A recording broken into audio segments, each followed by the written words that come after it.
Are we live? Testing one, two, testing one, two, three. Okay.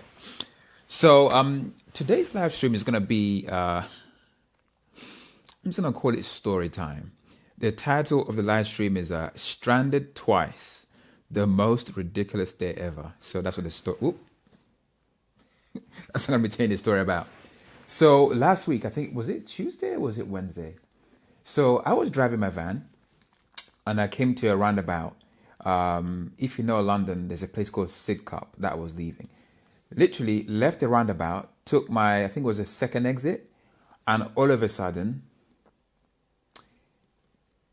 everything stopped. The van completely died. All the power went off, and I just heard what sounded like the sound of stones or like metal bits hitting the inside of the engine bay.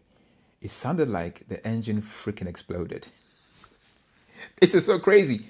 Like before this happened, the whole day was going so nice. The weather was looking good. The sky was blue. It was feeling springish. And then all of a sudden, out of the blue, I'm driving and boom, this happens. I was like, what the F? Initially, you're like, okay, did I do something wrong or whatever? And something just fell off. When all the power went off, I knew I had a big problem. So I quickly pulled over to the roadside before the power died, because the worst thing you want to happen is, actually, before I do that, hold on a second, people. Let's see if that's wide enough. Okay, so the worst thing that could happen is if the van somehow died in the middle of the road, because that section or around that roundabout, it was busy, and it's also rush hour as well, and you don't want to be breaking down in the middle of the road. So I stopped the van, jumped out, and then thought, oh my God, what happened? So I popped the hood, or the bonnet, as we say here in the UK, and I had to try to have a look inside. As soon as I opened the bonnet, I realized, oh my gosh, there was a smell of burning, kind of like hot oil. There was like smoke everywhere, and bits of stuff that shouldn't really be in your engine, or like basically like hanging out in your engine. I realized that something obviously had blown. So once the smoke cleared, I tried to have a look around to try and figure out what happened to the van. So I looked around, and then I noticed where the turbo usually is, it wasn't sitting quite where it was supposed to be, and there was a lot of oil like spewing out of the turbo.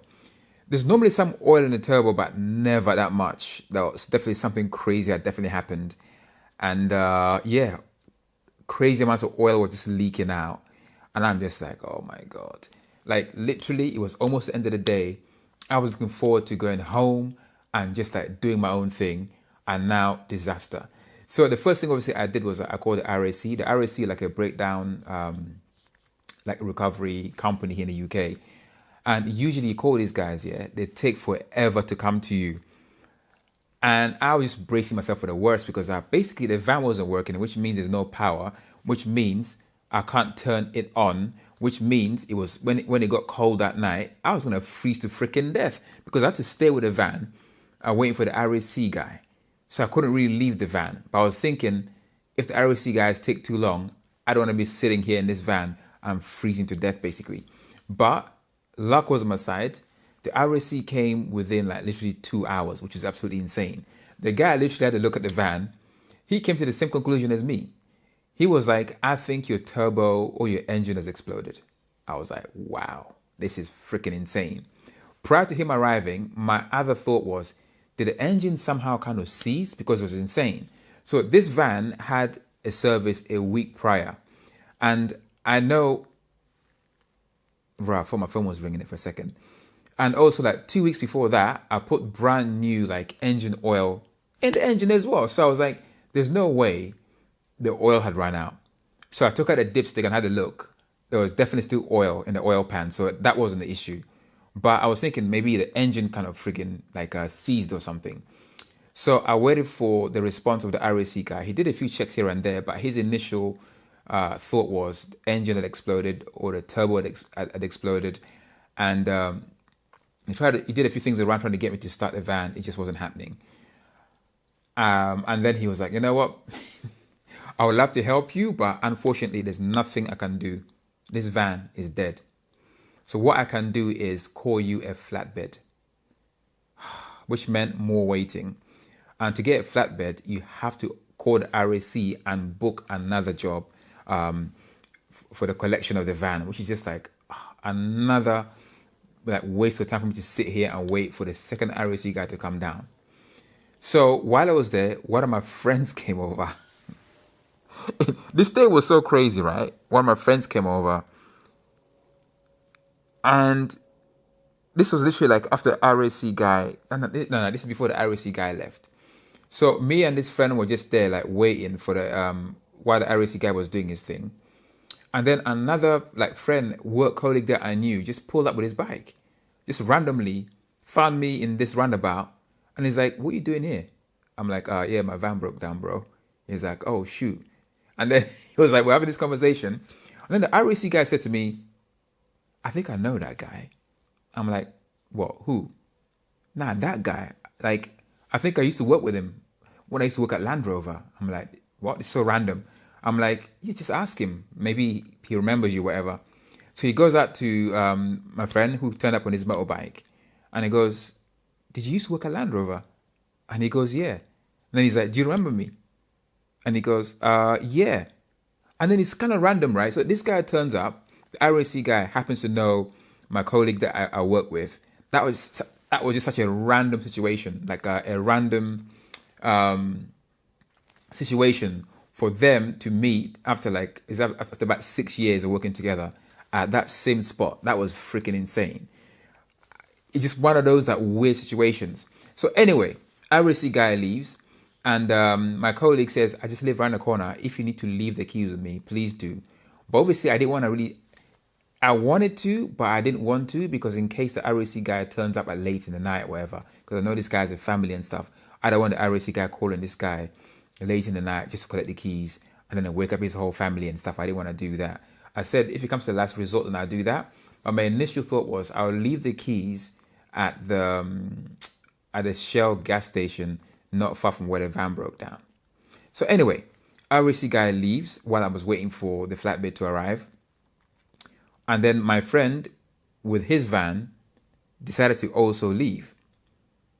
That's when things got really bad. So he went at this van to start his van, and for some crazy reason, his van was also dead. His van would not start. By this time, the RAC guy had left, but I noticed that he was at the Shell station. So I ran over to him. I said, "Look, I know this sounds crazy, but my friend's van also broke down. Is there any way that you can somehow, like, I don't know, have a look at his van, or like maybe, I don't know, jumpstart it or something?" RAC guy said, "Nah, bruv. I'm supposed to finish work at 7, but now it's like 8:30 and I need to go home. I'm sorry, I can't help you. You're going to have to call the RAC to book someone else to come out." I'm like, "Oh my God." He's like, "I can't do this job for your friend's van because you called me to fix your van. So for someone else, for his van to get fixed, I have to call RAC again." So this guy wasn't able to help us. So I just thought, this is fucking crazy. I didn't want to argue with the guy. I was just like, you know what? At the end of the day, he just did his job and he wants to go home to his house, whatever. I respect that. If you can't do anything, that's fine. I just thought, you know what? I'm going to have to find a way to get this van started. So I went back to my friend's van and then had a look, like trying to figure out what was wrong with his van. I figured there was something wrong with the battery. That was what my initial feeling was, because he tried to start the car. He made like the starter motor was trying to start, but it felt like there was not enough energy for it to like turn over the engine. So that's what my initial thought was. So I just thought, you know what? I need to figure a way to start this van, because we are not waiting here all night. Both vans broken down with no heating in the freezing cold. I gotta find a way. So lucky for me, across the road on the other side, there was like a Halfords store. So Halfords sell like bikes, like push bikes. They sell like batteries, car batteries, and things for cars basically. I went over and basically asked them if by any chance they had any tools or some batteries that I can borrow to try to see if I can start my friend's van. They gave me some tools, and I figured if I take the battery out of my van and put my battery in his van, hopefully his van will start. in these vans, where they put the battery is freaking ridiculous. You have to take loads of bits off to get into the battery and then lift it out. So I took out my battery, took out his old battery, and then put my battery in his battery bay. And surprise, surprise, the van started. It's kind of crazy, right? So this day, I also became a mechanic. I was covered in grease and oil, desperate to get home because I was tired AF. And so many things just went wrong all at the same time on that day.